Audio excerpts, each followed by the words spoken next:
En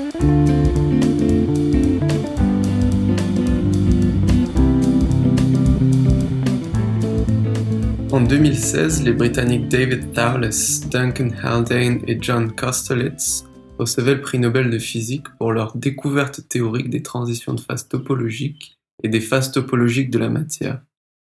Quelles sont les propriétés de ces nouveaux types de matériaux? Pourquoi suscite-t-il un tel intérêt de la part des spécialistes? Quel est leur rapport avec la branche des mathématiques appelée topologie? Mon invité dans cet épisode, David Carpentier, apporte des éléments de réponse à ces questions. Bonjour à tous, aujourd'hui je reçois David Carpentier qui est physicien. David, bienvenue sur Liberté Académique. Bien, merci. Tu es chargé de recherche au CNRS, je crois, et tu conduis tes travaux au laboratoire de physique de l'École normale supérieure de Lyon. C'est ça. Voilà, et tu as reçu ton doctorat en 1999 et le titre de ta thèse c'était Défauts topologiques en présence de désordre et application au réseau de vortex dans les supraconducteurs. Ouais, ça fait peur quand même, dit comme ça. Un petit peu. Et donc, tu es spécialisé en physique de la matière condensée, on l'aura compris. Et on va parler aujourd'hui d'une phase de la matière qui est connue depuis peu, c'est les isolants topologiques. Mais peut-être qu'avant de parler d'isolants topologiques, on peut commencer par parler un petit peu des isolants et des conducteurs standards, entre guillemets. Ces matériaux qui conduisent ou non le courant électrique. Est-ce que tu peux en dire deux mots? Oui, donc en fait, la compréhension des solides, donc tout ça, c'est différentes familles de solides. Et donc, la compréhension des propriétés électriques des solides, elle date en fait des débuts de la mécanique quantique. Ça a été un des grands succès de la mécanique quantique. Après la compréhension des atomes, des comportements des électrons dans un atome. Et donc dans un atome, la mécanique quantique, elle prédit qu'en fait, il y a que certaines énergies que l'électron va pouvoir acquérir. Ça, c'est au niveau donc d'un seul atome. Dans un solide, on a énormément d'atomes qui se ressemblent, mais cette discrétisation des énergies que peut prendre un électron, elle va se retrouver. Alors, on va plus avoir exactement des énergies uniques, on va avoir ce qu'on appelle des bandes, des régions d'énergie à la place d'une seule énergie. Et ça va avoir comme conséquence qu'on va avoir deux grands types de solides, ceux dans lesquels on peut donner un petit peu d'énergie aux électrons. Et c'est ça qu'on fait quand on essaye de créer un courant électrique. On utilise une pile, c'est-à-dire une différence de potentiel, pour essayer de mettre en mouvement les électrons, et ça veut dire leur donner un peu d'énergie. Mais alors, si on se trouve en face d'un solide dans lequel il n'y a pas d'énergie disponible pour les électrons, on ne peut pas leur donner un peu d'énergie, on va avoir un isolant. Donc ça, c'est vraiment une conséquence de la mécanique quantique. Ça permet, en fonction des atomes que l'on considère et qui constituent le solide, d'aller prédire est-ce que les électrons qui sont dans ce solide peuvent acquérir un petit peu d'énergie, en particulier grâce à une différence de potentiel ou pas. Et ça, c'est les deux grandes classes de matériaux. Les solides dans lesquels on peut faire ça, c'est les métaux, et dans les solides dans lesquels on ne peut pas mettre en mouvement les électrons, on ne peut pas leur donner d'énergie, c'est des isolants. Les matériaux qui conduisent bien le courant électrique, ils conduisent souvent également bien la chaleur, en fait. Et l'inverse est vrai aussi, c'est-à-dire que ceux qui conduisent mal le courant électrique, si je dis pas de bêtises, conduisent plutôt mal la chaleur. Pourquoi est-ce qu'il y a une corrélation comme ça entre ces deux types de conduction qui, a priori, n'ont pas grand-chose à voir l'un avec l'autre? Alors, il faut faire attention, en fait. Il y a un sens dans lequel ça marche bien, c'est que donc dans un métal, comme je viens de dire, on pouvait donner un peu d'énergie aux solides, aux électrons, donc avec une différence de potentiel, une pile. Donc ça donne lieu à un courant électrique. Le courant de la chaleur, ça veut dire est-ce qu'on peut donner un peu d'énergie aux électrons avec de la chaleur d'un des deux côtés du solide, et est-ce qu'il va le conduire à travers.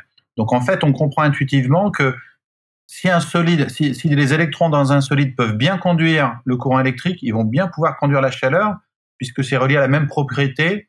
Est-ce qu'on peut leur donner un peu d'énergie?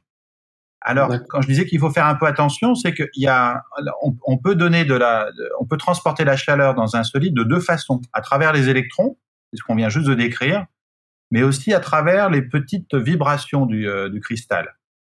Et donc ces vibrations, elles peuvent pas transporter de courant électrique. Il n'y a pas de charge comme celle des électrons. C'est vraiment des petites vibrations du cristal qui peuvent aussi conduire la chaleur. Donc un isolant qui ne peut pas conduire le courant électrique peut quand même conduire de la chaleur, typiquement moins bien, mais ça va dépendre des différents cas, à travers ces petites oscillations.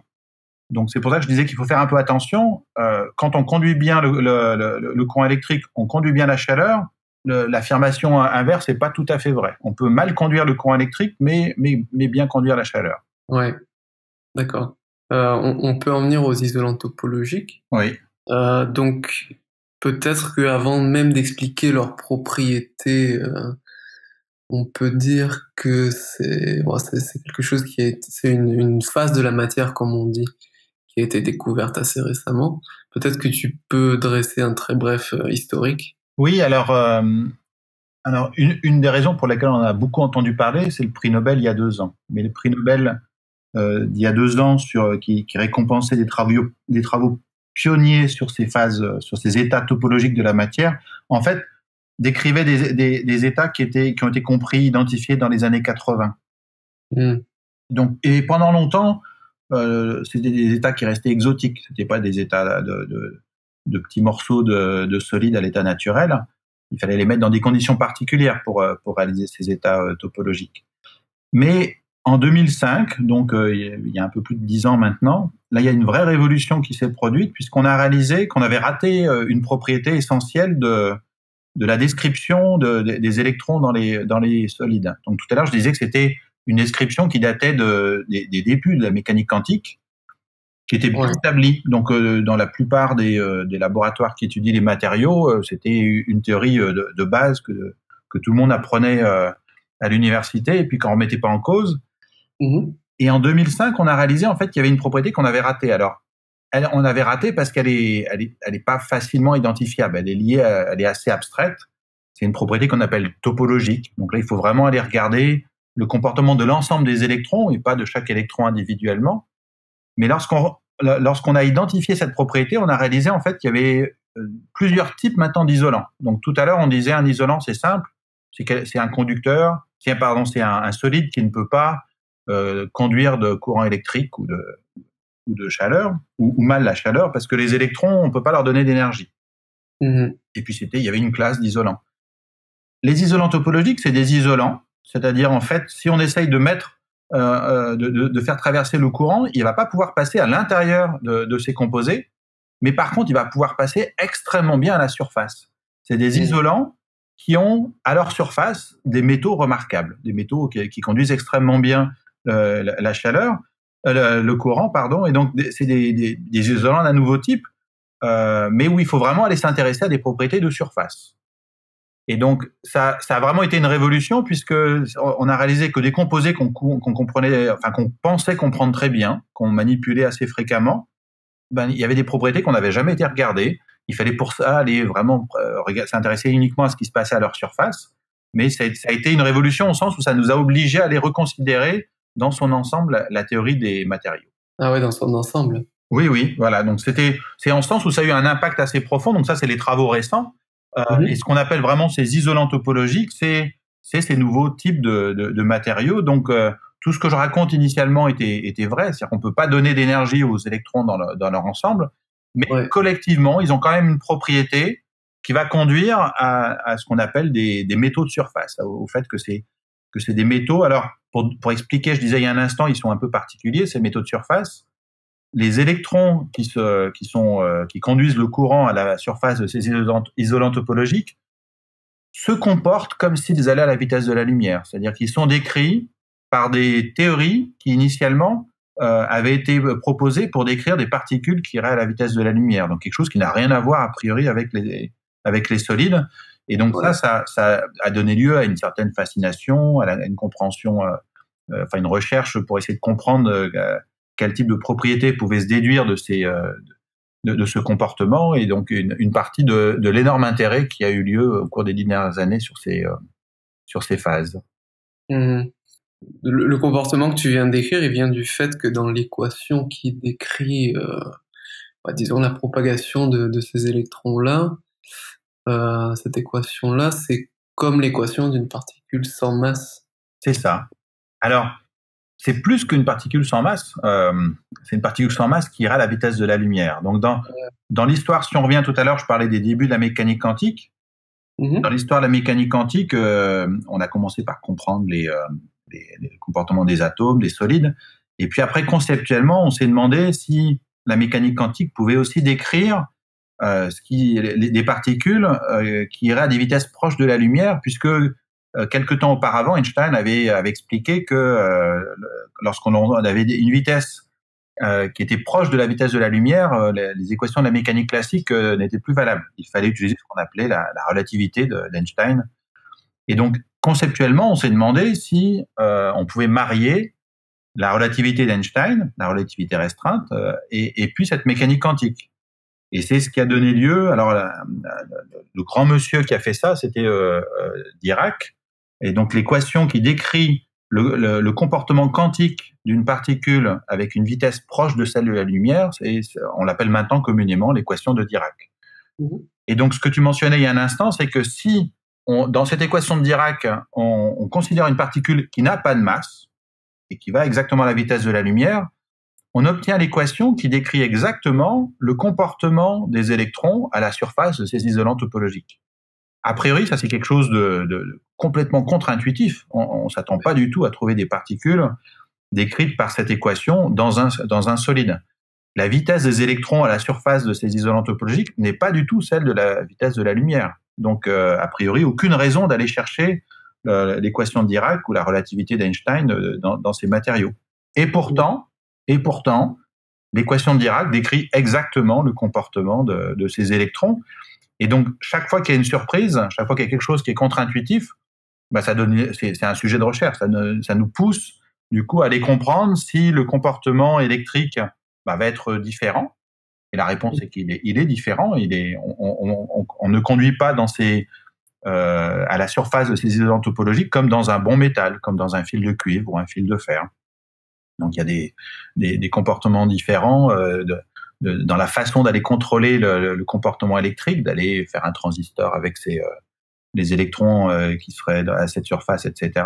Et donc ça donne lieu même encore maintenant à un intense effort de recherche pour à la fois du côté théorique pour mieux comprendre qu'est-ce qu'on pourrait faire avec ces électrons, mais également du côté expérimental pour avoir des matériaux avec les surfaces les plus propres possibles, les plus contrôlables, etc. Est-ce qu'il est possible d'expliquer à l'audience d'où ça vient, le fait que ces électrons dans ces matériaux aient cette propriété-là, c'est-à-dire celle d'obéir à une équation de propagation, une équation non, qui est celle de particules sans masse qui vont à la vitesse de la lumière? Alors, oui, je peux essayer en disant que le point clé, la première chose qu'on va essayer d'identifier pour voir quelle peut être l'équation qui régit l'évolution des électrons, c'est ce qu'on appelle, nous, une relation de dispersion.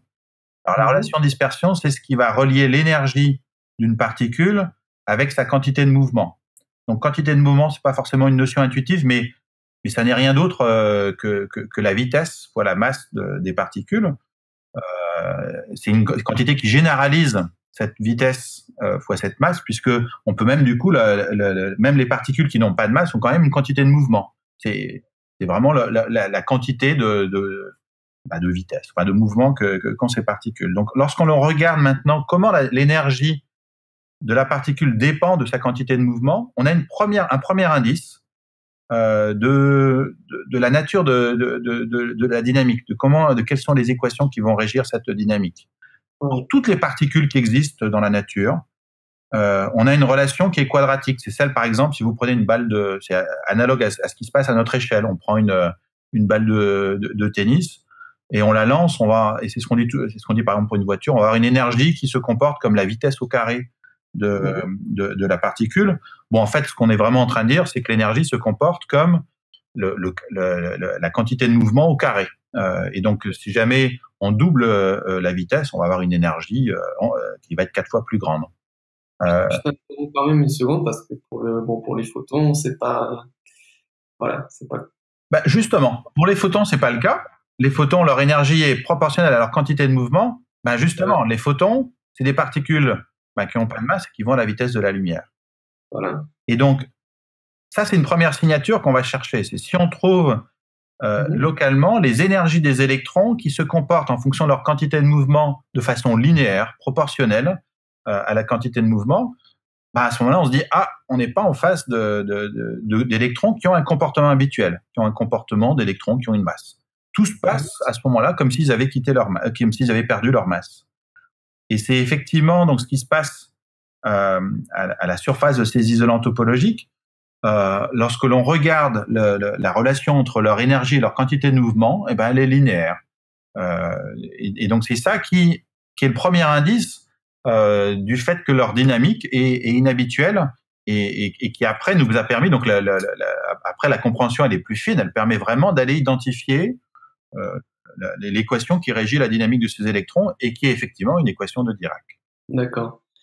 Et si on essaie de creuser, il y aura peut-être un moment où ça deviendra trop technique, trop mathématique, mais si j'essaie de creuser encore un cran plus loin et que je te demande si on peut expliquer à son tour, entre guillemets, d'où vient cette relation linéaire, est-ce que c'est possible de l'expliquer? Ah oui, là, ça va nous amener dans une un grand détour. Ouais. C'est-à-dire qu'il faut forcément à ce moment-là que je parle. Pour l'instant, on a éludé ce que c'était que la topologie. Ouais, mais c'était la question suivante justement, donc on peut. Je pense que du coup, il faut commencer par là pour revenir après au croisement, au comportement linéaire de l'énergie fonction de la quantité de mouvement. Bon, on va commencer par la topologie alors. Oui. Donc la topologie, donc c'est une branche assez abstraite des mathématiques qui s'intéresse à des propriétés très globales d'objets qui sont un peu indépendantes de leur forme, de leur des déformations, des perturbations qu'on peut aller leur faire. Donc typiquement, un bon exemple, c'est par exemple si vous prenez une corde qui est complètement mêlée et vous essayez de la démêler, il y a un moment, on va plus pouvoir aller la démêler localement s'il y a des nœuds. Les nœuds, on est obligé d'aller reprendre les extrémités puis de les refaire passer.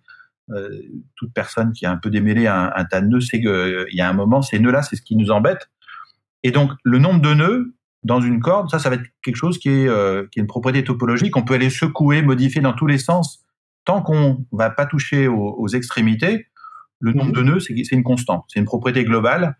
C'est pas facile, du coup, à le déterminer. Il faut, les mathématiciens vont nous donner une façon d'aller calculer en fonction de la forme de la corde, combien il y a de nœuds, mais intuitivement, c'est pas facile à les déterminer. C'est carrément quelque chose qui est global, qui est indépendant des perturbations locales qu'on va faire sur la corde et qui est quelque chose de global. Donc ça, c'est une propriété topologique. Quand on fait de la physique du solide, quand on regarde les électrons dans un solide, on s'intéresse pas à des cordes. Ce qu'on s'intéresse, c'est à la description des électrons, de l'ensemble des électrons dans ce solide. Les électrons, on les décrit en mécanique quantique par ce qu'on appelle des ondes. Donc c'est plus l'image d'une petite boule de particules localisées, mais c'est une onde. Donc pour chaque électron, on a une onde. Et donc on est en train de décrire un objet assez abstrait qui est un ensemble d'ondes pour chaque électron. Donc pour chaque électron, sachant qu'on a un nombre colossal d'électrons dans un solide, on a un nombre colossal d'ondes. Donc on décrit l'ensemble de ces ondes avec un certain paramètre. Et la propriété qu'on avait ratée jusque maintenant, c'est que l'ensemble de ces ondes collectives, elles peuvent acquérir une propriété topologique. Une propriété topologique qu'on va pas pouvoir identifier en regardant chaque onde indépendamment l'une de l'autre. Donc de la même façon que dans l'exemple de ma corde, si je regarde localement la corde, je vais être incapable d'aller, si je la suis, je vais pas forcément avoir l'information de combien de fois est-ce qu'elle s'est emmêlée, combien est-ce qu'il y a de nœuds. Et donc, je vais vraiment devoir aller regarder l'ensemble de la corde pour déterminer cette propriété topologique. Pour les électrons, je peux pas aller regarder chaque électron indépendamment l'un de l'autre. Je dois aller regarder l'ensemble des ondes de tous les électrons. Ça, c'est dur. Ça, c'est pas intuitif. Mais on a réalisé depuis 10 ans que c'est ça qu'il faut aller faire pour déterminer dans un isolant est-ce que on a un isolant topologique ou pas. Et donc, une fois qu'on a un isolant, maintenant, une fois qu'on a déterminé qu'on pouvait avoir cette propriété topologique, la première question qui arrive, c'est qu'est-ce qu'il faut aller chercher dans la nature, dans les différents solides, pour que cette propriété topologique, elle existe. Oui.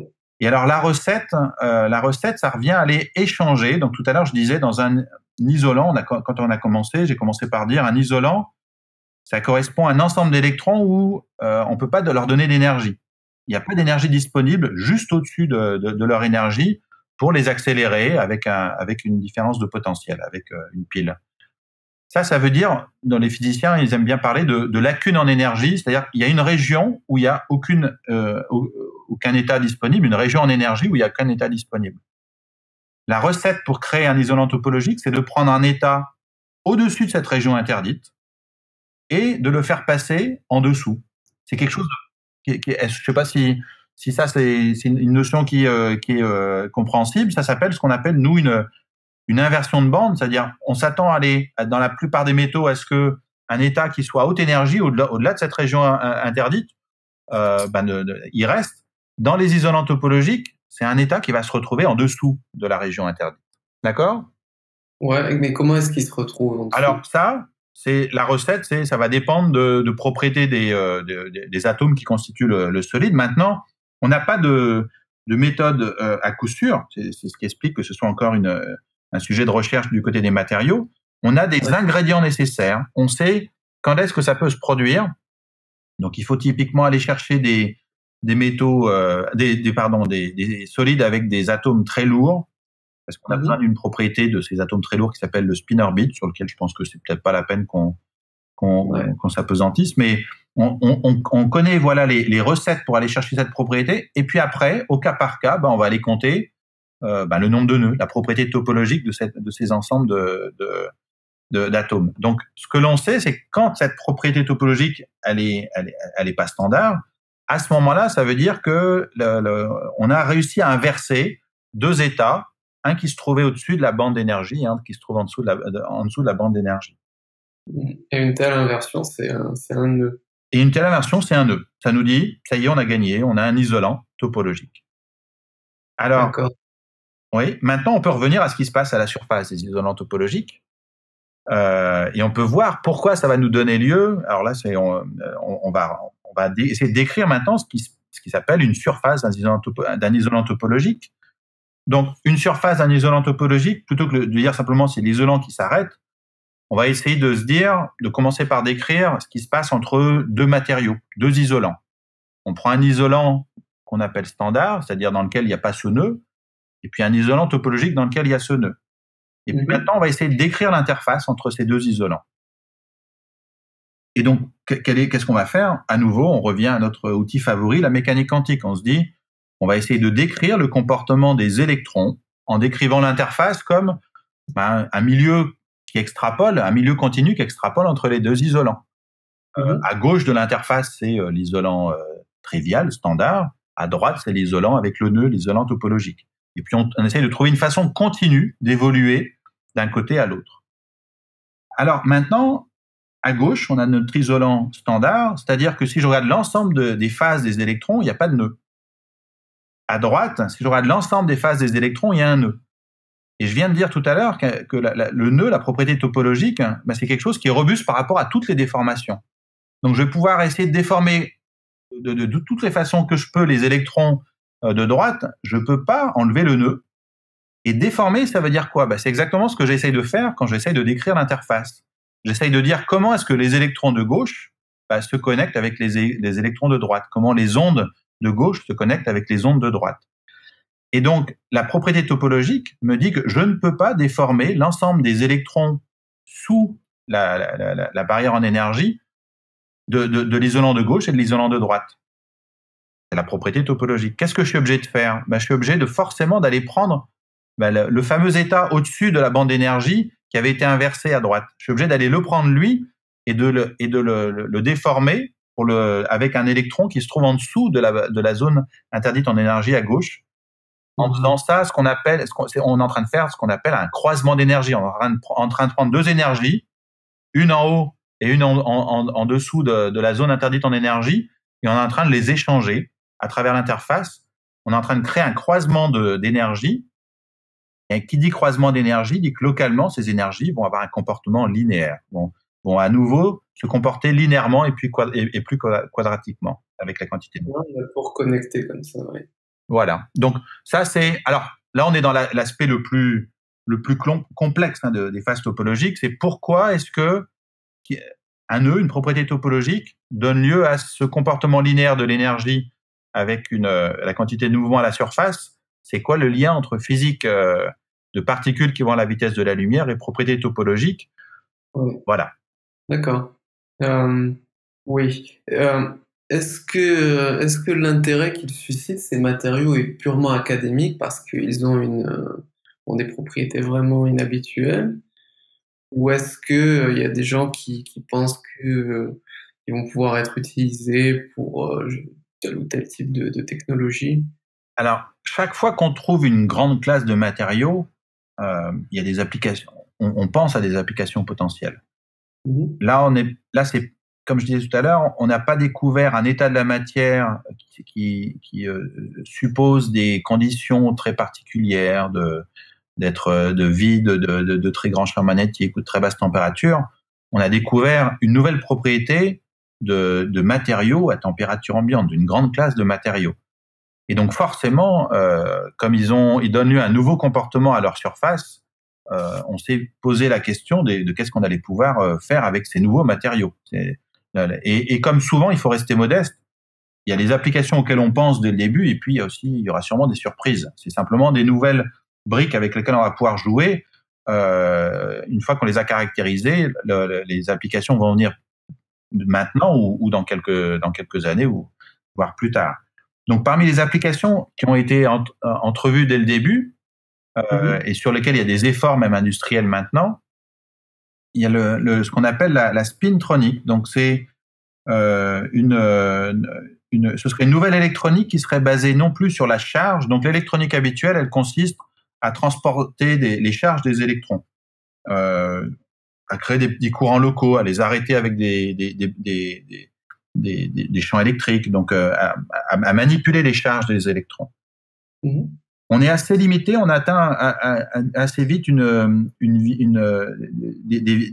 des vitesses qui sont liées avec les temps de relaxation des électrons. On sait qu'on peut pas manipuler ces charges aussi vite que l'on voudrait parce qu'elles sont dans un environnement chargé, parce qu'il y a plein d'autres charges autour et qu'au bout d'un moment, on va atteindre des temps caractéristiques, des temps avec lesquels on voudrait les manipuler qui vont être comparables avec les temps d'échange avec leur environnement. Et donc, on s'est posé la question à un moment de savoir si on pouvait pas utiliser le spin des électrons. Alors, le spin, faut imaginer que les électrons, alors certains de mes collègues aimeraient peut-être pas cette image-là, mais c'est comme si c'était des petites toupies qui tournaient sur elles-mêmes. Et elles tournent soit dans un sens, soit dans un autre. Donc, c'est vraiment une propriété intrinsèque. Et ces deux sens de rotation, ça donne deux états du spin de l'électron. Et ça, c'est une autre propriété de l'électron que l'on peut essayer d'utiliser pour créer une électronique plutôt qu'avoir un courant de charge, avoir un courant de spin, plutôt qu'avoir une densité de charge, avoir une densité de spin, etc. Qui nous permettrait potentiellement de créer une électronique beaucoup plus rapide. Alors pourquoi les isolants topologiques peuvent jouer un rôle ici? Les états dont je parlais tout à l'heure à la surface des isolants topologiques, qui vont à la vitesse de la lumière, il se trouve que leur direction de propagation, la direction dans laquelle ils sont en train d'évoluer, permet directement de déterminer leur spin. C'est-à-dire que maintenant, on peut créer très facilement un courant de spin en mettant les électrons en mouvement dans une direction donnée. Et ça, c'est unique. Il n'y a aucun autre composé dans la nature qui permette aussi facilement de corréler la direction de propagation avec le spin des électrons. Et donc, plusieurs groupes essayent actuellement de créer des briques de base d'une spintronique à l'aide de ces états de surface, d'isolants topologiques. Alors, ça suppose d'aller maîtriser de façon très précise la croissance, la réalisation d'isolants topologiques. On veut qu'il y ait très peu d'impuretés, qu'on soit capable d'aller faire des transistors avec, d'aller faire des détecteurs de spin, d'aller connecter les briques les unes aux autres. Donc, il y a toute une série de difficultés de réalisation et parfois de problèmes fondamentaux associés, mais c'est un effort très clair qui est utilisé actuellement. Et puis je peux mentionner, toujours un peu dans la même direction, une autre direction de développement d'une nouvelle électronique, alors qui se rapproche de l'ordinateur quantique, qui consiste à utiliser le côté robuste. Tout à l'heure, je disais une propriété topologique, ça nous dit que c'est quelque chose, dans l'exemple de la corde, il faut aller prendre les extrémités puis aller redéfaire tous les nœuds. C'est quelque chose qui, il suffit de fixer les extrémités de la corde pour être certain que le nombre de nœuds va pas bouger. Ça nous donne une extraordinaire robustesse par rapport aux perturbations que l'on peut faire sur un solide. Alors, l'idée a été maintenant d'utiliser des phases topologiques. C'est pas des isolants, c'est ce qu'on appelle des supraconducteurs. C'est des phases un peu plus compliquées, mais qui sont aussi topologiques. Et donc, si on utilise ces phases-là, on va utiliser leurs états de surface pour définir des nouvelles briques de base d'un ordinateur quantique qu'on appelle des bits quantiques. C'est-à-dire l'analogue de est-ce qu'il y a un électron ou pas des deux états d'un ordinateur classique, les 0 et les 1 habituels. Là, ça va être un état quantique, mais qui sera réalisé à la surface de cette phase topologique. Et ce qu'on aura gagné, c'est que cette information, elle sera extrêmement difficile à aller la perturber, puisqu'on aura réalisé de façon topologique. Et donc, il y a un gros effort industriel actuellement. Il y a des gros groupes qui essayent de réaliser. Pour l'instant, dans cette recherche, on est à essayer de réaliser les briques de base, c'est-à-dire les bits quantiques, de façon contrôlée, de façon éventuellement à en faire parler certains. Et il y a un grand espoir que on puisse le faire à l'aide de matériaux topologiques. D'accord. Est-ce qu'on peut juste donner au moins un exemple de matériau qui est un isolant topologique? Parce que pour l'instant, je n'ai pas demandé. Mais ouais, c'est peut-être un peu abstrait pour les gens. Alors c'est abstrait parce qu'on utilise beaucoup de matériaux dont on n'a aucune idée au quotidien, dans les téléphones, Alors un exemple que je peux mentionner parce qu'il est quand même amusant, c'est le tellurure de bismuth.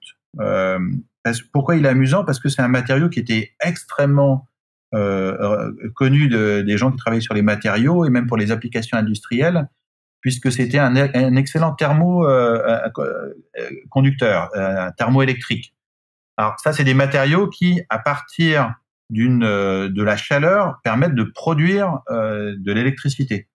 Pourquoi c'est intéressant? Dans une période où on essaye d'essayer de voir comment faire des économies d'énergie ou comment être le plus efficace avec les sources d'énergie que l'on a, on sait que très souvent, on avait des échanges d'énergie, de chaleur, dont on ne faisait rien. Par exemple, un moteur de camion, il est chaud, il a besoin d'être chaud et de se refroidir au contact de l'air, mais on fait pas grand-chose de la chaleur que l'on perd, on la donne juste à l'air.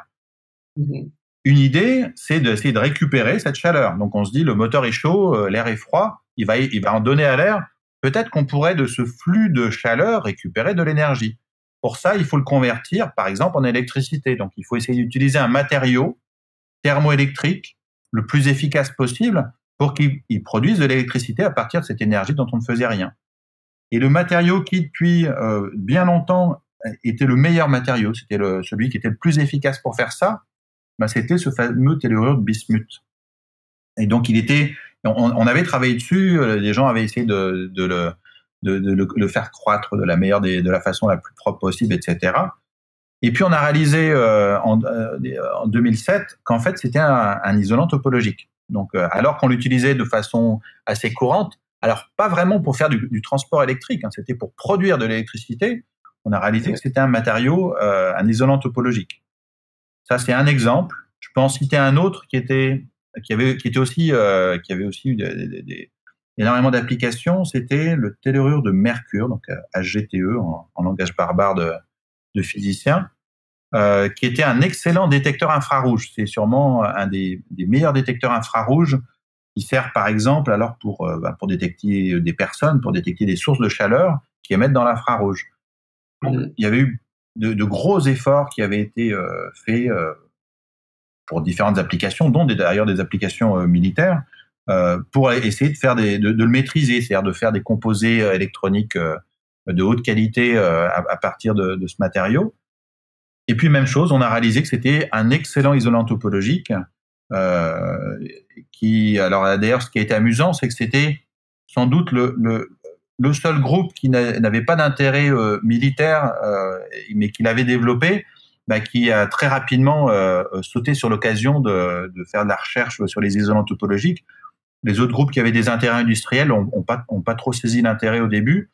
Ils se sont retrouvés un peu à la traîne, et donc ça a été très rapidement le groupe de Würzburg en Allemagne qui maîtrisait ce matériau-là pour des applications fondamentales, qui a fait des travaux fondamentaux et de premier ordre pour démontrer que c'était un isolant topologique. Je me demande, vu que ces matériaux-là étaient utilisés, les gens se sont jamais rendus compte qu'ils avaient des propriétés un peu surprenantes, un peu inhabituelles. Alors non, et ça, il faut que je pense que c'est une bonne conséquence de l'humilité qu'on doit toujours avoir. C'est-à-dire, comme tu le dis, c'était des matériaux qui étaient vraiment qui avaient été lourdement étudiés, sur lesquels on avait fait des gros progrès du point de vue de la science des matériaux pour leur synthèse, pour leur caractérisation. Mais on avait regardé que les propriétés qui nous intéressaient. Donc les propriétés qui nous intéressaient, détecteur infrarouge, ça veut dire quand il y a de la lumière dans une certaine gamme de longueur d'onde qui arrive, ça produit un courant dans le volume.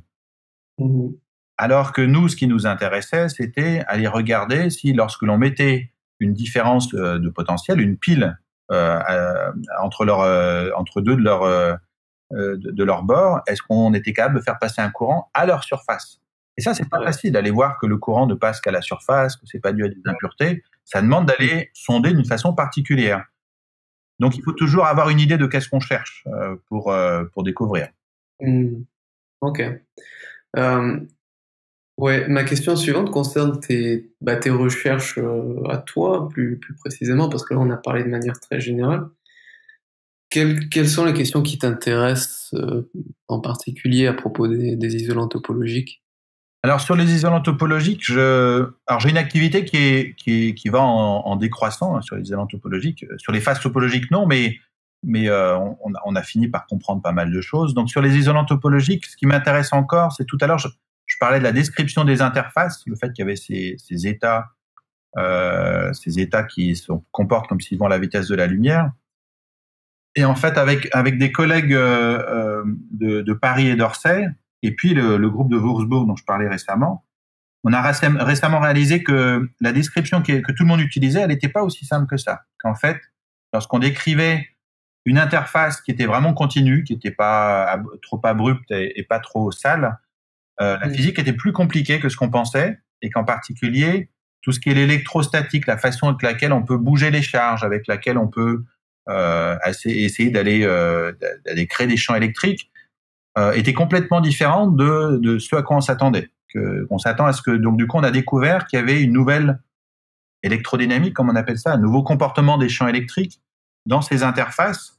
Et je pense qu'il y a encore des progrès à faire de ce côté-là. Donc là, c'est vraiment des travaux qui sont motivés par des nouvelles études expérimentales. C'est des nouvelles techniques qui permettent vraiment d'aller sonder ce qui se passe à travers cette interface, même si elle se trouve sous plusieurs couches de matériaux protecteurs, qui a été notre motivation, qui suscite de nouveaux travaux théoriques. Donc, on est vraiment à un niveau maintenant où on se met à aller mettre les mains dans le cambouis. On a compris les grandes idées générales. Maintenant, il faut vraiment aller comprendre de façon plus détaillée, au cas par cas, des propriétés d'interface ou d'autres propriétés. Donc ça, c'est une des activités récentes et que je vais continuer à voir sur ces isolants topologiques. Puis je mentionnais maintenant le fait que le domaine s'est échappé un peu de cette caractérisation des solides. Ce qui a été fait depuis 2005, c'est ce qui a eu d'énormes retentissements dans la communauté de physique du solide. Et puis il y a eu prix Nobel il y a 2 ans, et à ce moment-là, des physiciens d'autres thématiques se sont intéressés, ont pris conscience qu'il y avait eu cette révolution en physique du solide, et se sont tout d'un coup demandé est-ce qu'on pouvait pas aussi utiliser cette topologie pour caractériser des propriétés de la matière dans d'autres domaines. Alors par exemple, donc là, si on reste assez proche encore de la physique des matériaux, dans la réalisation de circuits quantiques, je mentionnais tout à l'heure des ordinateurs quantiques, est-ce qu'on peut pas essayer d'utiliser la topologie pour réaliser d'autres types de de propriétés topologiques qui ne seraient pas liées à des états de surface d'isolant topologique. Donc ça, c'est un axe sur lequel je travaille récemment, mais il y a des axes complètement insoupçonnés a priori. Par exemple, aller maintenant utiliser des métamatériaux dont ce seraient les propriétés mécaniques et non plus les propriétés électriques qui seraient topologiques. Qu'est-ce que ça veut dire? Ça veut dire propriété mécanique, ça décrit les déformations. L'analogue d'un isolant, c'est un matériau qu'on peut pas déformer. On peut pas lui donner de l'énergie, on peut pas aller mettre en mouvement les déformations, on peut pas aller donner de l'énergie aux déformations, c'est l'analogue d'un isolant. Un matériau qui aurait des propriétés topologiques, ça voudrait dire que on peut pas aller le déformer, sauf à sa surface. Et alors ça peut être potentiellement extrêmement intéressant. Ça veut dire qu'on va pouvoir aller créer des matériaux artificiels dont on va localiser les déformations. On va savoir à l'avance que si jamais il doit se déformer, ça va être à tel endroit et pas à tel autre. Et qui plus est, si on arrive à faire ça topologiquement, ça nous dit que ça va nous permettre de dire que même si le matériau vieillit, s'il a des imperfections, s'il a déjà reçu des chocs, c'est toujours à cet endroit-là qu'il va aller se déformer. Et donc depuis 2 ans, il y a un gros effort, un peu plus de 2 ans maintenant, il y a un gros effort pour aller faire ce qu'on appelle maintenant de la mécanique topologique. On a compris que les ondes des électrons dans les solides pouvaient avoir dans leur ensemble des propriétés topologiques. On s'est dit, tiens, pourquoi pas faire ça avec les ondes de déformation des solides? Et puis un autre exemple, c'est on peut faire ça maintenant avec la lumière, donc aller créer des matériaux, des guides d'ondes. Ouais, ça j'ai vu. Voilà. Donc il y a la lumière. Et puis très récemment ici, des collègues avec lesquels on travaille ont proposé que que ce soit même au niveau des événements climatiques, donc par exemple des courants de chaleur à la surface de la Terre durant un gros événement climatique comme El Niño, pour avoir des propriétés topologiques. Et donc ça, c'est quelque chose qui moi me fascine, c'est le fait que un nouvel outil qui a révolutionné notre compréhension des matériaux est en train de tout d'un coup de se répandre au-delà du domaine dans lequel initialement on avait compris son utilisation, et tout en étant pertinent. C'est pas pour faire des choses forcément un peu artificielles ou baroques, mais pour vraiment répondre à des questions de façon pertinente dans différents domaines. D'accord. Et ma dernière question, ça concerne en fait justement les changements de sujet, les changements d'intérêt de recherche, puisque je crois que c'est en 2010 à peu près que tu t'es tourné vers les phases topologiques de la matière. Ouais. Et alors tu travaillais auparavant principalement, enfin tu me corriges si je me trompe, mais sur les défauts et le désordre dans les solides. Je me demande pourquoi ce changement de sujet. Est-ce que tu as trouvé une continuité naturelle? Parce que notamment, si je lis le titre de ta thèse, ça parle de défauts topologiques en présence de désordre. Alors je dirais que c'est plutôt un retour à mes premiers amours. C'est-à-dire qu'en fait, effectivement, pendant ma thèse, il y avait des défauts topologiques. Bon, il n'y avait pas vraiment de topologie à dire vrai. C'est-à-dire que c'était des défauts qui étaient caractérisés par une propriété topologique, mais après, on s'intéressait à comment ils interagissaient, comment ils modifiaient les propriétés. On faisait pas vraiment la topologie. Donc ça, c'était durant ma thèse. Puis après, je suis été faire de la physique quantique de différentes phases avec des interactions, de différents états de la matière. Puis après, effectivement, j'ai continué en m'intéressant plutôt aux propriétés du désordre, des matériaux qui n'étaient pas ordonnés comme il faut. Donc, voire le cas extrême de tels matériaux qui sont des matériaux vitreux, où vraiment là ils sont intrinsèquement mal ordonnés. Et puis en 2009, ça fait un bout de temps que j'entendais parler de les travaux sur ces phases topologiques. Et en 2009, c'est comme le quotidien du chercheur consiste à avancer dans sa recherche, mais aussi à se poser toujours la question de où est-ce qu'il va aller le cran d'après. On trouve souvent on fait des avancées et on se demande toujours est-ce qu'on est dans la bonne direction. Savoir saisir une opportunité ou se réorienter ou aller dans une nouvelle direction, ça fait partie du quotidien, des questions auxquelles on doit répondre. Souvent, c'est la partie la plus difficile. Et en 2009, je commençais à m'intéresser de plus en plus à ce qui est en train de se passer dans ce domaine-là aux États-Unis. À l'époque, c'était un domaine très très américain. Okay. Et puis, j'ai décidé. On était avec ça s'est fait avec un collègue de Bordeaux par hasard. Nous, on avait à Lyon, j'avais motivé quelques collègues ici pour y aller, pour aller sur ce sujet-là. Et puis, je suis tombé sur un collègue de Bordeaux qui m'a dit ah bah tiens moi aussi, j'aimerais bien m'y mettre.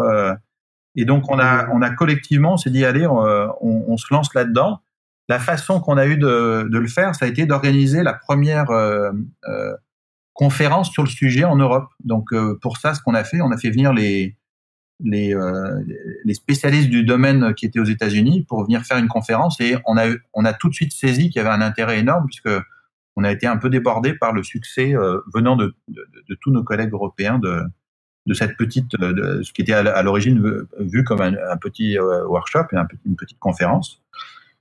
Voilà, donc l'idée, c'est que je me suis dit ce que je faisais était intéressant, mais il y avait sans doute peut-être plus intéressant à faire dans une autre direction. Donc, c'est un changement, c'est une orientation majeure.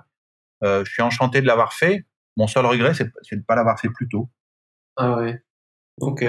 Et ça doit quand même être difficile parce que au début, bon, quand on est jeune et encadré, bon, c'est une chose, on sait que on va changer de sujet, mais qu'il y a quelqu'un qui est plus expérimenté, qui connaît le nouveau domaine pour nous guider. Mais dans ton cas, tu étais déjà complètement indépendant, il me semble, et du coup, changer de sujet comme ça complètement, euh, j'ai du mal, enfin j'ai du mal. Ouais, j'ai un petit peu de mal enfin, je pense que ça doit être difficile, je devine que ça doit être difficile de se convaincre soi-même qu'on va arriver à être dans le coup, quoi, sur le nouveau sujet, à être productif. Tu vois ce que je veux dire? Pas être simplement oui, tout à fait. Mais c'est une prise de risque, ça fait partie de. Bon, après, chacun sa personnalité. Le métier de la recherche, ça consiste à prendre des risques. C'est sûr que la façon d'être le plus efficace en termes de production, c'est de continuer à faire ce qu'on fait. C'est souvent, quand on développe une technique et puis qu'on réussit à être un peu devant les autres, on a envie de continuer. Ouais. Effectivement, et puis il faut être en toute honnêteté, effectivement, ça s'est accompagné, ce changement de sujet, d'une baisse de production pendant quelque temps. On était incapable de changer, d'arriver dans un sujet qui avait pas loin déjà de 5 ans aux États-Unis, et puis d'arriver devant tout le monde tout de suite. Il faut un peu. Alors on avait quand même cet avantage de se dire bon, on est au moins parmi les premiers en Europe, on est les premiers en France, donc d'essayer de jouer quand même un rôle pionnier. C'est ce qui s'est fait. Donc il y a des choses, il y a des parties quand même très très intéressantes où on a senti qu'il y avait un intérêt pendant un bout de temps.